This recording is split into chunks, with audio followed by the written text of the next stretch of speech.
Ibon Larrazabal naiz, idazle zalea naiz, ez profesionala momentu honetan.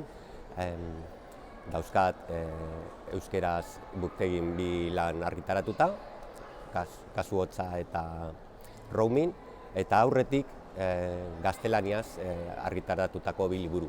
Fikziozko bat, Zero izenekoa, eta Entsegu bat, El paciente ocasional izenekoa.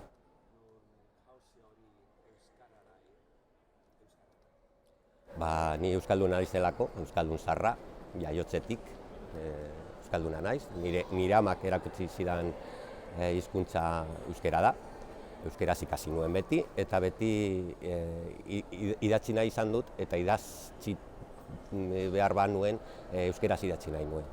Gertatzen dena da, ni 18 urtez Madrilen bizi nintzela, eta Madrilen ikasi nuen literaturgintza, ikasketak egin nituen, eta nire lehenengo lanak hortaz gaztelaniaz izan ziren, baina beti izan nuen euskeraz idazteko gogoa eta asmoa.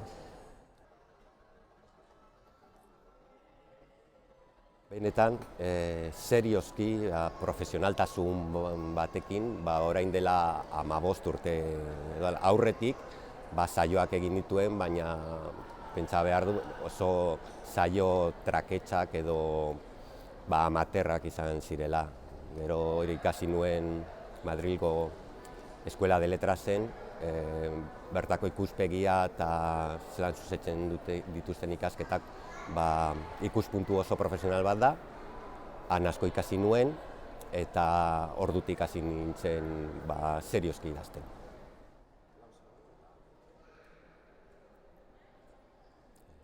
Kasu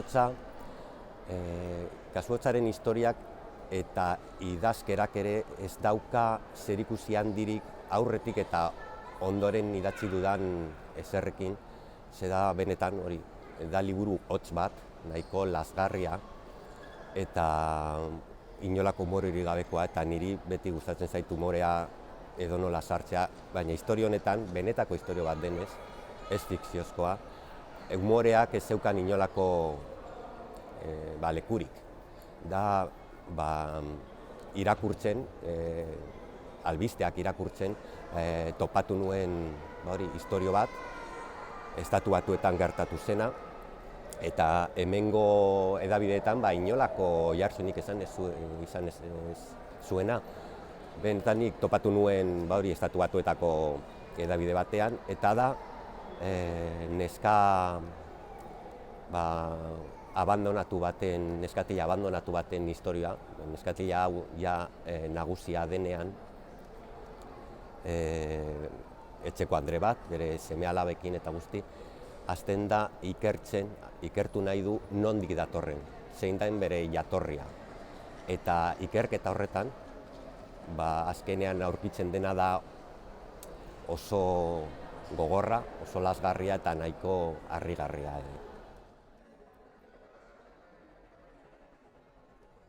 Ez naute deitu, ez daukat Netflixen deiarik, baina nik ziur, esango nuke, ziur nago, noizbait historia horren inguruan telesail bat badagoela. Ze gainera, benetako historio bat da, Kasu hotza bukatzen denean irakurtzen duenak ikusiko du oraindik ari asko solte geratzen direla, zirtxilak geratzen direla, eta hau argitaratu zenetik berrikuntzak daude historia horretan, eta behar bada historia osatuagoa dagoenean, ez idatzitako historia baizik eta benetakoa dagoenean, nik esango nuke Netflixek serie bat egingo duela horren ingura, ia zigur. Baina ez naute ditu.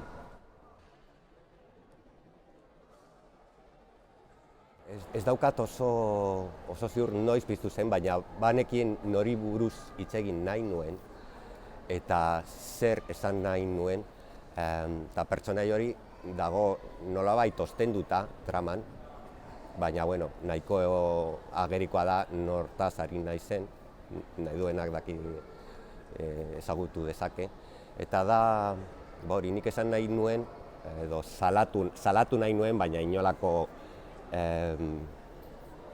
salaketa modu ba oldarkor edo violentoarekin, baizik eta hori, ba ironiaz edo salatu nahi nuen gehi munduko irudi esanguratsu batzuek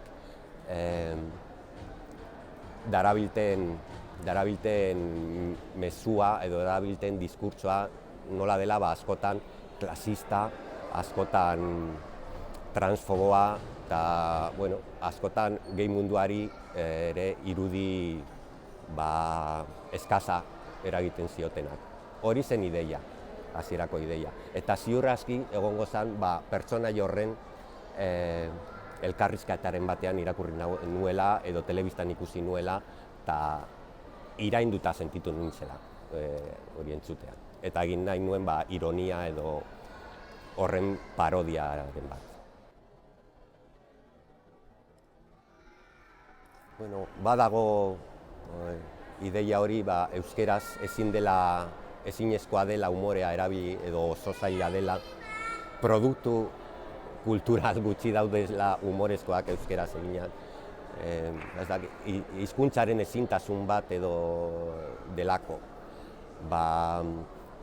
Nik nahi dudana da, ez dakit lortzen dudan, baina nahi dudana da horrekin bukatu edo horretan aurrera egitea. Orduan, historia hori hartzerakoan eta lantzerakoan humorez zer erabildut, zen askotan dago belaunaldien arteko aldea humorez tratatzea. Orain erabiltzen dena boomeren eta millennialen arteko tirabira horrek agertzen dira, baina humorez, ezin da serioz hartu horrelako orokortasun bat. Humorez erabiltzen da ere gure belaunaldiaren ametsak edo asmoak nola adinarekin eta asterakoan nola desagertuz doan edo zailduz doan, baina hori guzti melankoniatzu edo egin ordez ironiaz eta humoreaz egin nahi nuen.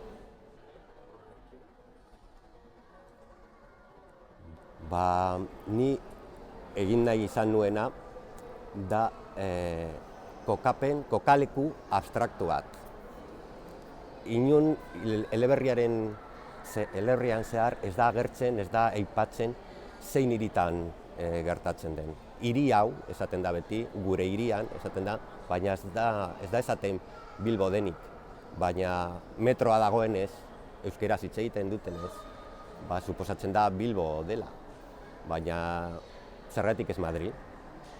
Eta pertsonaien elkarrizketak aldatuta egon daitezke, gaztelanieraz itzulita euskerara. Zergatik ez? Bakoitzaren aukerara dago kokapena.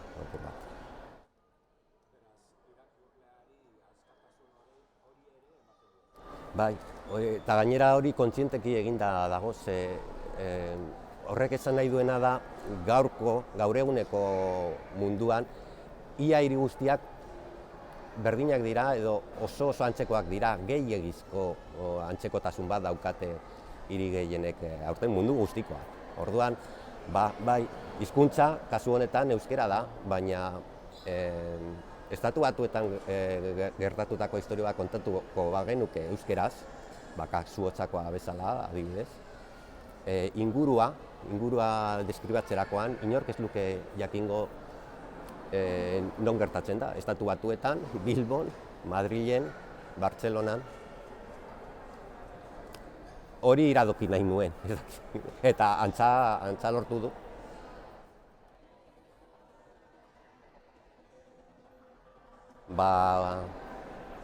Donostiako metroa inauguratzen denean, zabaltzen denean, ziur roamingen historiak zentzu gehiago edukiko lukeela Donostian, Bilbon baino, irakurle batentzat, bai. Ze roaming hotela, Bilbon ez dago, roaming hotelarien antzeko bat, baina Donostian badago. Eta hurrengo liburuan, ere roaming bezala ingelesezko izenburu bat daukana, proiektu bat da ondino, The Hills deitzen dana, hori ere ez dago argi ez Bilbo, ez Donosti, edo non dagoen, ze hirigune batez hitz egiten du, eta hirigune hori Donostian ez litzateke izango, ze eraikin etxe horratz asko daude, eta Donostian etxe horratz gehiegirik ez dago, baina Bilbon ez da, orduan leku ere nahiko abstrakto bat da. Da gaur eguneko hiri batean berriz ere, edo zein hiritan.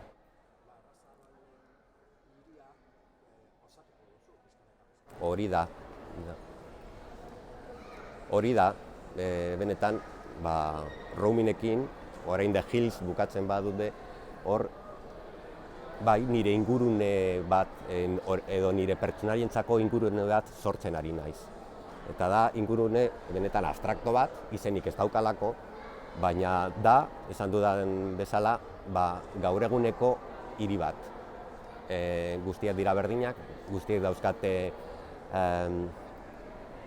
akats berdinak, eta guztiak doaz pertsonalitatea galtzen. Antzekotasun gehiagizkoa daukatelako.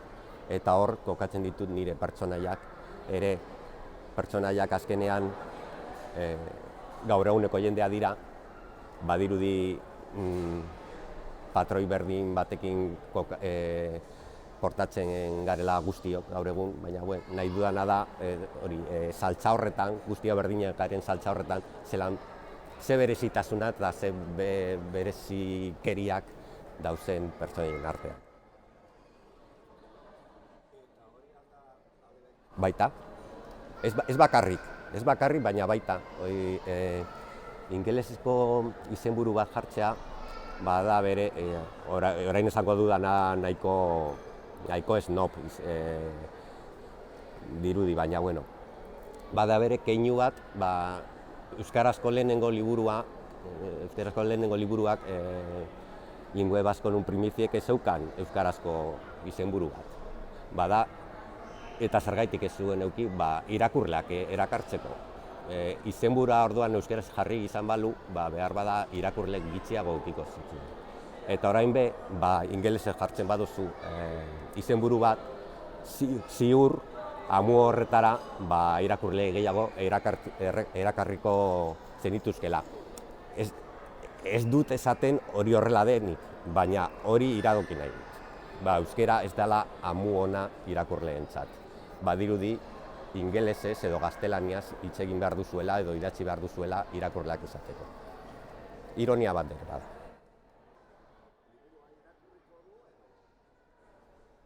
Nik uste horregatik, ez da horregatik jartzen. Nik uste dut irakurlea heltzen denean badaki, buktegin badago, badaki liburua euskara ez dagoela, baina horrela izango balitz, ingelesezko izenburu batekin eta gero ikusi euskaraz dagoena, nik uste dut jakin mina piztu behar duela. Zergatik daukan ingelesezko izenburu bat euskaraz idatzitako liburu batek. Hori jakin mina piztu behar du, nik uste dut kitxikagarria izan daitekela irakurlearentzat.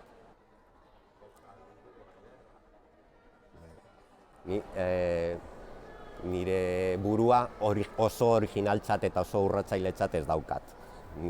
Gaur egun iaia dana idatzita dago, eta dena dela idazten badut da irakurri ez dudan zerbait sortzeko.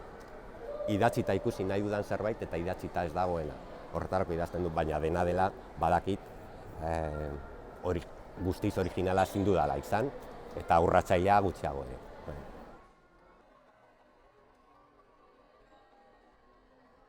Idazten hasterakoan, ni hasi naizenean beti, da ideia bategatik. Eta ideia hori, normalean izaten da, ni sumintzen nauen zerbait. Normalean izaten da, ni sumintzen nauen zerbait, eta horren inguruan idatzi nahi dut, beste edonork idatzi ez duen bezala, edo hobe esan da. Ziur beste batek idatzi duela, baina nik ez dut irakurri, eta nik nire bertsioa idatzi nahi dut. Eta ideia horren inguruan beti agertzen da pertsonai bat. Eta idazten zoazen einean, pertsonaia hasten da. Pertsonaia hasiera batean ez dago bere ezaugarri guztiekin, bere aspegi guztiekin ez dago. idazten zoazen heinean, idazten zoazen neurrian, pertsonaia aberazten da, eta istorioa ere.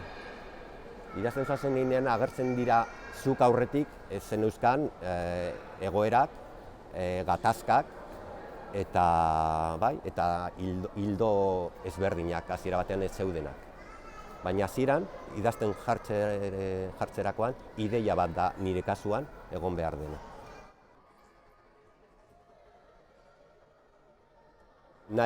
Nahiko nuke, euskaldunak izatea beharrezkoa da, eta nahiko nukeena buru edo munduaren ikuspegi zabal eta ireki bat daukan jendea izan behar. Ikuspegi eta bertsio berezi eta aurre iritsirik gabeko jendea erengan pentsatzen dut.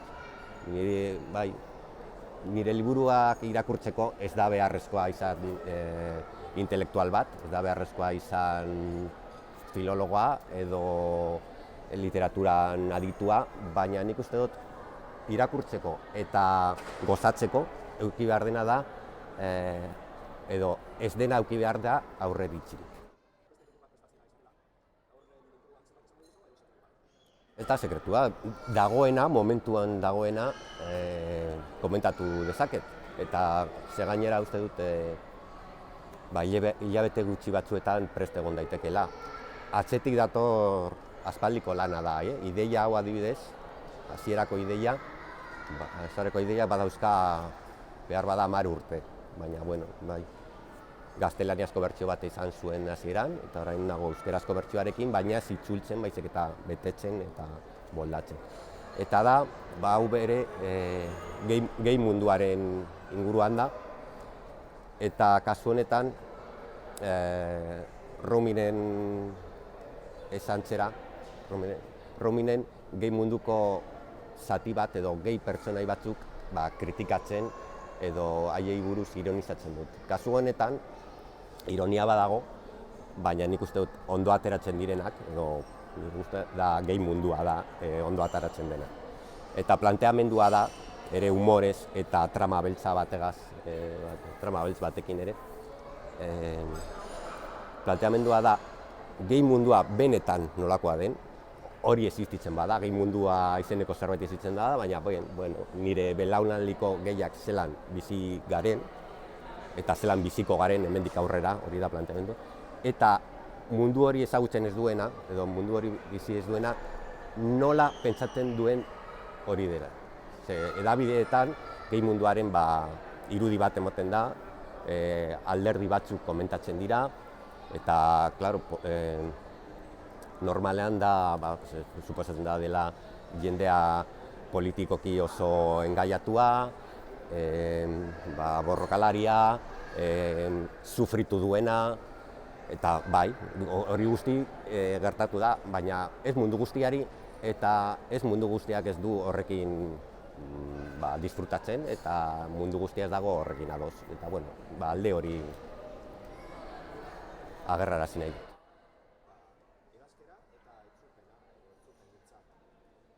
Hala da eta ados nago.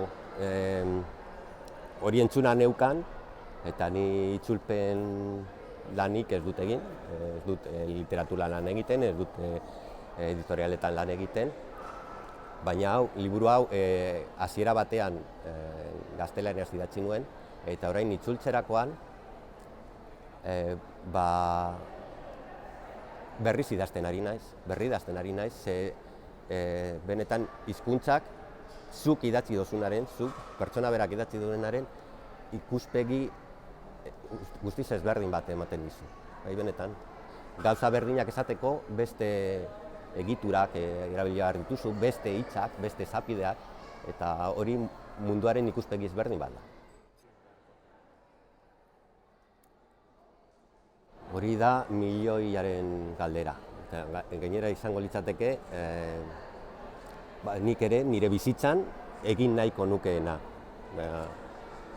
Irakurle euskaldunak ugaltzea. Euskaldunen irakurleen kopurua handitzea. Hori nahiko nuke. Zer egin daitekeen, benetan nik ez dakit, baina uste dut garrantzitsua dela aniztasuna, idazkien aniztasuna. Behar bada, euskeraz irakurle gutxi dauko zanez, gehiegi ez da argitaratzen ere, eta behar bada argitaratzen dena izan behar du irakurleak ziur eukiko dituenak, erosiko diren liburuak. Hori azkenean murrizten ditu gaiak, murrizten ditu estiloak, egileak askotan, gutxi gara, baina azkenean euskaldunekin hitz egiten duzunean euskaraz irakurtzeari buruz askok esaten dutena da liburu guztiak berdinak direla. Nik ez dut uste, ez da nire asmoa, baina euskaldun askok hori esaten dute. Nik ez dut euskaraz irakurtzen beti gauza bera kontatzen didatela. Horregatik nik uste dut funtsezkoa dela idazkien aniztasuna bultzatzea.